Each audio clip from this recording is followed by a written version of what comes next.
everyone, I am back with another video. This is kind of a tidbit tutorial video on how I created file folders to store all of my embossing folders in. So these file folders here that are done are for the A2 size embossing folders. I've got, all of mine are in here by brand, so like they're kind of all over the place. There's Spiderweb, should technically be a Halloween one, where there's two Halloween ones up here, but I did it by the brands that I have. So I do have three bigger folders in the back here that you can tell are a different size. These are made bigger because of my Stampin' Up! Embossing folders that I have are a larger size. So I'm going to do that in a separate video, but this one I'm going to show you how to make the A2 size ones. So let's go ahead and get started doing that. So I'm going to push that aside. And all I'm using is some Recollections cardstock. It's called Tea Party. This is my absolute favorite pink cardstock in the world. Like, I bought a bunch of this because I do all of my oh man, what do I want to call it? I do all of my sample projects out of this pink because, I mean, pink's my favorite color, so why not? So this is all I have left. I'm gonna have to get more. But I've been trying to convert the colors of my craft room over to pink, black, and white instead of the green, black, and white. So that's why I chose pink. You can use whatever color you want. And it can be any cardstock you have. It doesn't really have to be Recollections. It can be whatever. So I cut these pieces. So I'm going to do 3 of them on camera with you because I'm going to do the left tab, the middle tab, and the right tab. So I cut each piece to 9 1/4 by 6. So on your 6-inch side, I'm using my mini envelope punch board. So you might have to adjust the measurements if you're using the larger one. So I'm going to show you how to create the tab on the left. All I did was take my left edge, line it up at the 2, and then I punched. So then I moved this edge over to the middle of my punch, and that gives me my tab. So then all I'm going to do is stick this in my trimmer, and I'm going to cut that off. So I'm going to show you how I did that. And I'm using my rotary trimmer just because it's what I had. So I'm just going to line it up in here. And I'm going to take this and I'm just going to slice it. So there we have our left side tab. So I'm going to do the middle one. So for the middle tab, we're going to take a ruler and we're going to measure. So this is 6 inches across the top. We're going to measure 4 inches.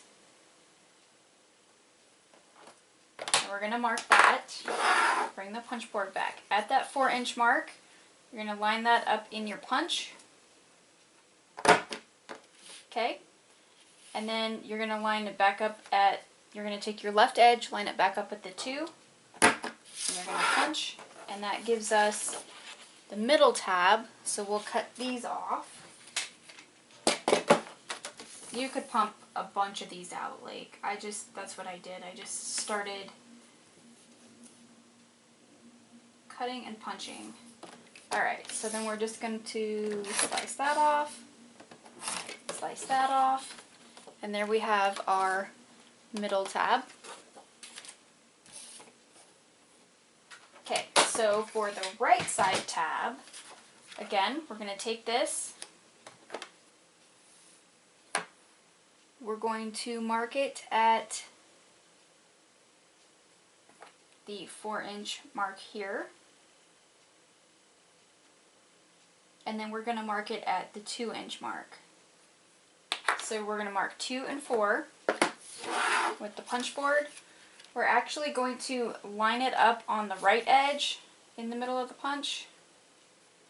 Go ahead and punch. And then we're going to, you technically don't even have to do the 4-inch mark. You could just do the 2. That's going to be easier for us. So when you're using your ruler, mark at the 2-inch. And then that 2-inch pencil mark, you're going to line up at the 2-inch mark on your board. And you're going to go ahead and punch that, and that's going to give us the right side tab. So that's all you need that pencil mark for. I've done so many of these I get confused. So again, we're going to take our trimmer and we're going to put it in here, and we're going to slice off that long piece that we don't need. And there we have our right side tab. Okay, super simple.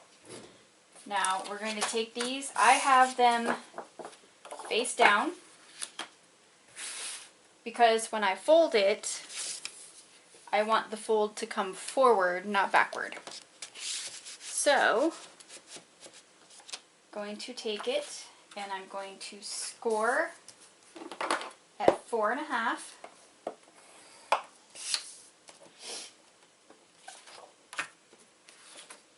All 3 of these at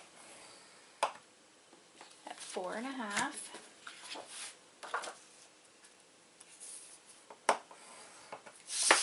Okay, just like that.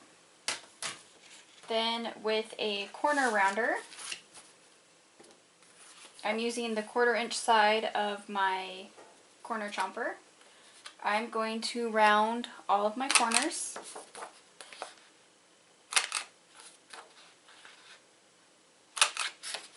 There's one. You don't have to round the corners if you like the squares. There's 2. And here is the 3rd one. So for me, I call this a set of 5 folders. That's just how I look at it.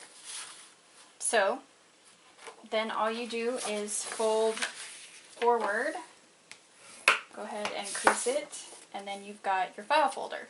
So on the inside, what I did was I took the file folder, the embossing folder, I'm sorry, and I cut out 4 1/4 by 5.5 inch pieces of cardstock, just some white cardstock, ran it through to get the embossing, rounded the corners, and then just glued it to the inside of the file folder so I could see what this embossing folder looks like kind of at a glance. And that's how I store it. And then I just took my label maker. I have this little Dymo Letra Tag handheld label maker. Love this thing. I used the setting on small for my letters, and then I had to cut because it'll print out a lot thicker, so I just cut it down and stuck it to the tabs. So that is how you make the A2 size. In the next video that I do, I'm going to show you how to make a larger size that can hold your Stampin' Up! Embossing folders.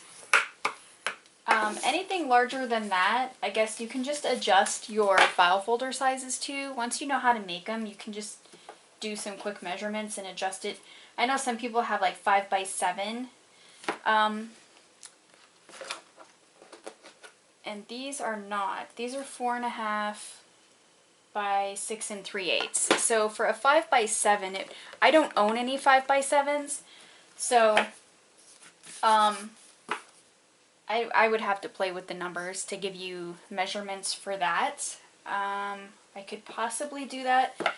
If you guys are one of those people who have a ton of the 5 by 7s, go ahead and let me know, and I'll see if I can come up with a folder that would work for those. But in the meantime, that is how you make the A2 size. And again, thank you guys for watching and subscribing. I really do appreciate it. And if you have any questions, leave it in the comments below. I will get back to you as soon as I can. And look for the next video on the larger Stampin' Up! Size embossing folder file folders. I'll see you guys in my next video. Bye!